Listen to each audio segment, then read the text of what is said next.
Harold, how did you get into the business?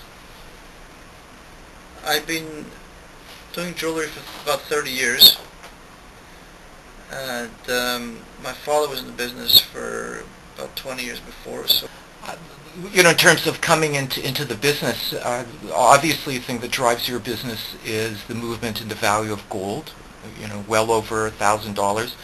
Um, how did how does your business get affected by this high value of gold currently? not that much because people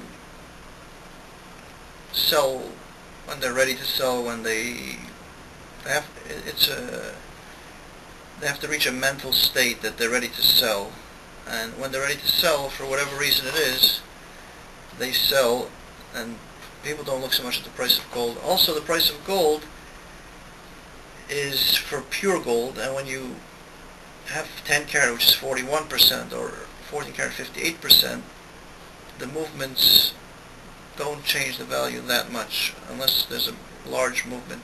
If the price of gold will move 10 to 20%, then it will affect the price of 10 or 14 carat. But if it moves a few percent, it doesn't. Has a very small, there's a very small difference in the price.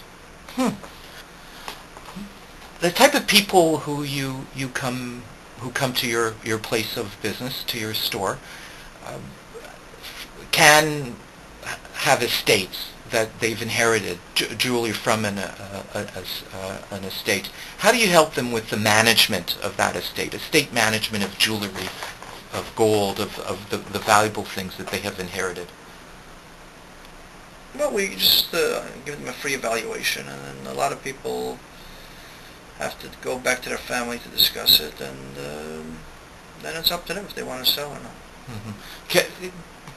Are there conflicts that sometimes can happen with estate pieces in Definitely. families? Oh yeah, definitely. Can you tell us a story about something you experienced?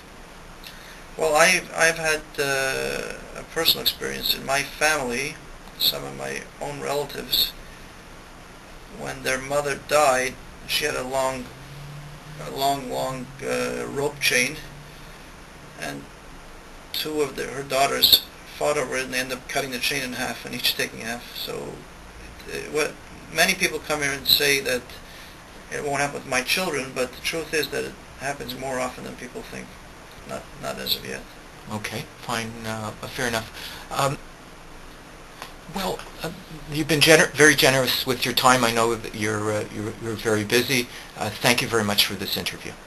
My pleasure.